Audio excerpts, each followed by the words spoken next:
It's our weekly conversation with Kurt Helin from NBC Sports and ProBasketballTalk.com. Kurt, how are you? Hey, Kurt. I'm doing good. Scotty, I just got to start recording your intro so I can play them for my wife and then have her laugh. That'll be good.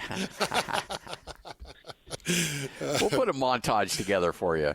Yeah, exactly. We'll start writing these out. We'll Bruce Buffer it. We'll lure a mic from from the rafters and coming out of this corner, coming to us live from Southern California. Just hit this thing big, That guy made a great living with that line, man. Oh, yeah. Yeah, he did. Hey, I assume everything's still good in your world down there. I know you're kind of close to the action, but hopefully everything's okay in your neck of the woods. Yeah, down in Long Beach, it really hasn't been, like I said, like last week. I've been really lucky. The winds haven't really brought much smoke here. And look, my brother spent one night with us because he was close to a fire, but it was knocked down where he was, and he didn't lose anything. And my daughter at UCLA is home for the week because they're remote, just because of where the fire was. They put the whole week remote. And if the worst thing that happens is my daughter has to be home with me, and I don't think she's enjoying it, but like we're enjoying having her around. So. Our daughter's incredible. They're just incredible, especially the ones that are in their late teens, in their 20s, that think that your fashion sense and just the overall general smell and attitude that you carry is just horrible. I'm not sure they're totally wrong, but yes, I do try to run clothing choices by them now. Like, is this good? Do I want to do this? Yep. Kurt, I've just got a couple of thoughts here with the Utah Jazz. I think we're seeing an Isaiah Collier do things that are starting to give us indicators that he could be a real baller at some point. Showed some toughness, bounced his head off the court, and returned to the game to hit a game winner in overtime and put up it's a career record number, and just showed a lot in that game against Brooklyn. Kind of walk me through what you're seeing with Collier. Yeah, you're starting to see. Look, if you remember at the start of last season, like before last season started, he was considered top 3 pick. Like, he was coming out of high school. He was he was it. And he was a great roll of the dice by Utah in the sense that he fell down the draft. But sometimes those guys who are, look, the talent is unquestionably there. It's just a matter of translating it to the next level, and it didn't necessarily catch in college for whatever reason. It certainly didn't. That was kind of a messy season at USC last year.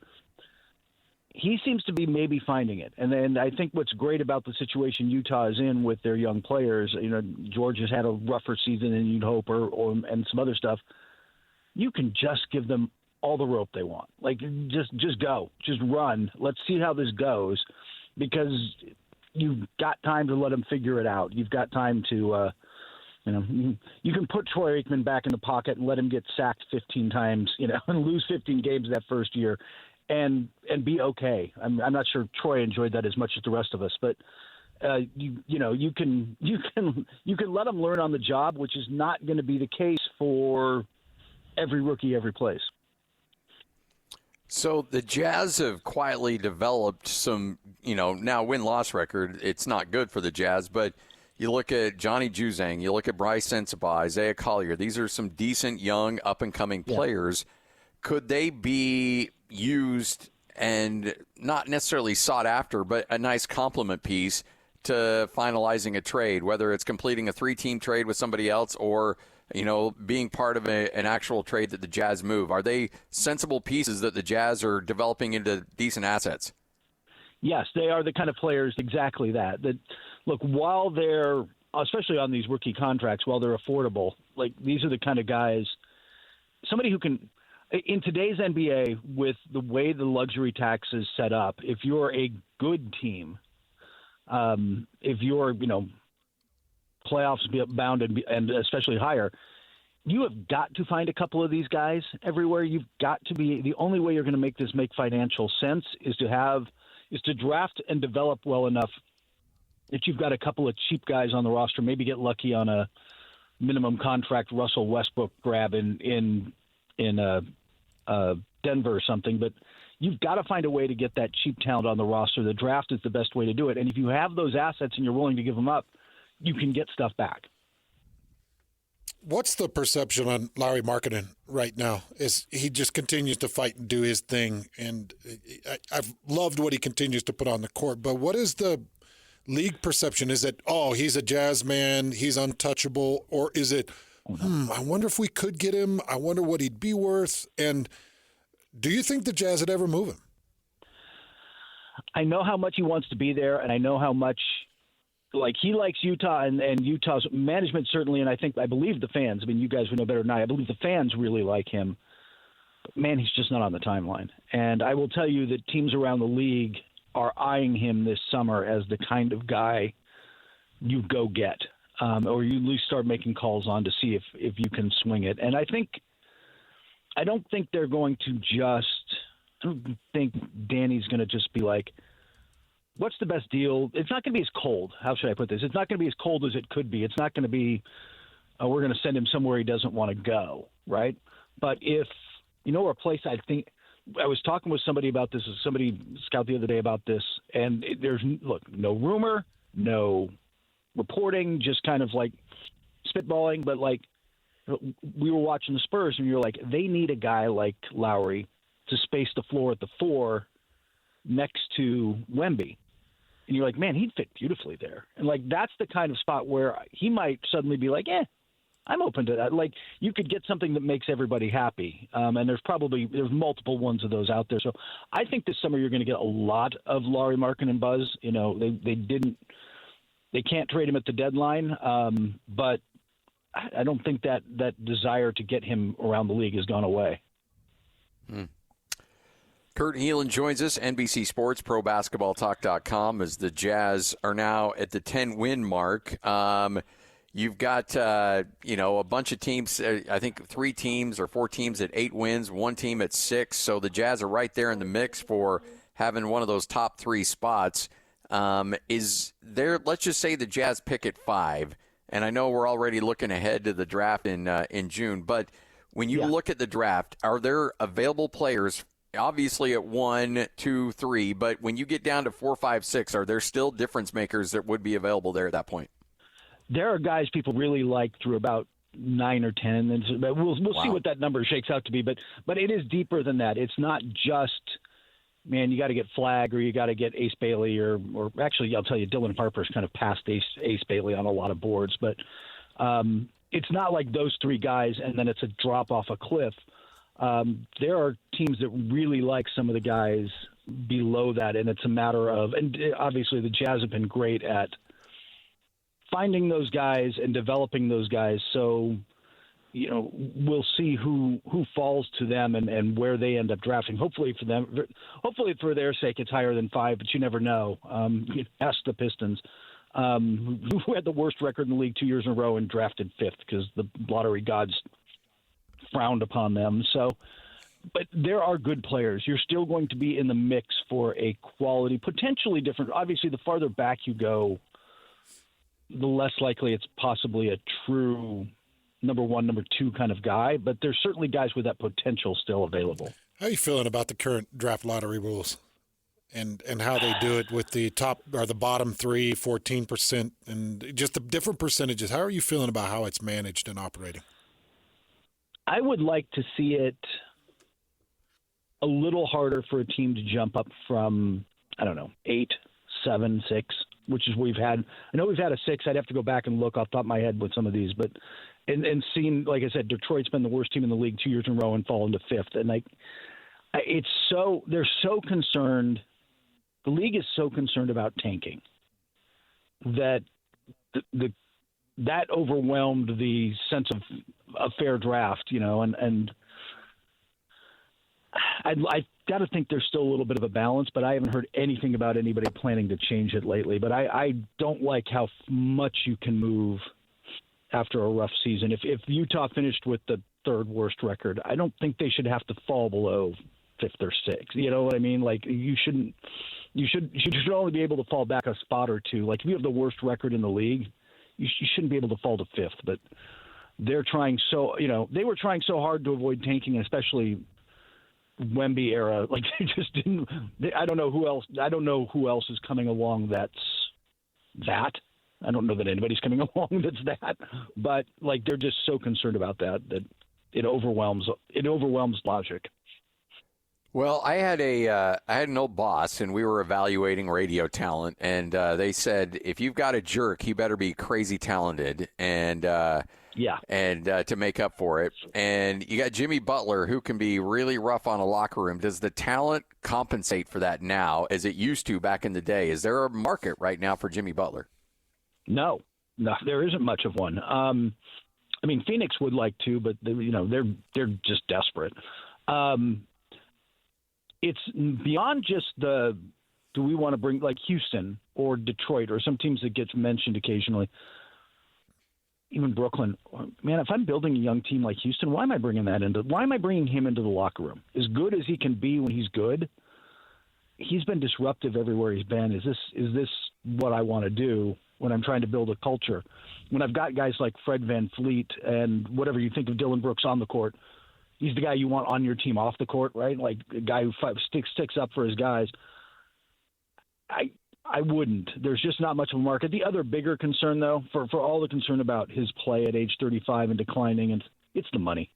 He wants to get paid in the next contract, and nobody wants to pay him. And it's going to be at least anything close to what he wants. And so that's going to be the real test. Like, who steps up and is willing to pay him next year?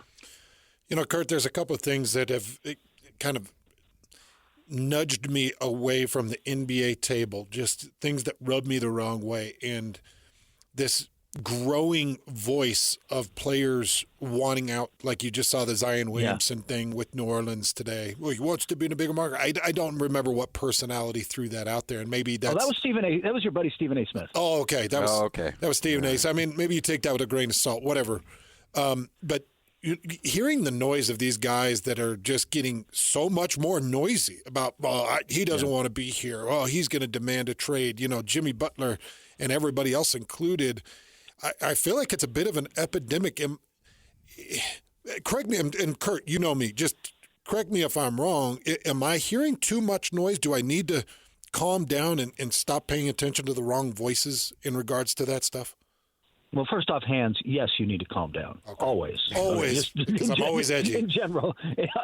No, I think there is a real pushback, or starting to be a pushback within the league and about the level of player empowerment and who's getting that power. It's what are you driving with that? It's one thing if it's LeBron James, who both helps you on the court and fills your building off of it, it's another thing. Is Zion that guy? Like, really, is Zion really driving business for you? To put up with this? So, by the way, I thoroughly enjoyed that whole thing just because it's like his marketability would be better in LA or New York or wherever. And I'm like, not if you don't play. Like, it just at the end of the day. I mean, LeBron made his name in Cleveland, and all these Durants bounced around. I don't think you need to be in a social. I mean, do you guys feel this way? And I think it's this way with football and other sports too.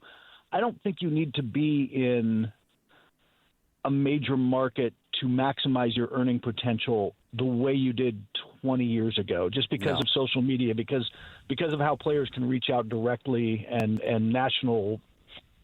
the national scope of things. I just don't think you have to be there to get that money anymore.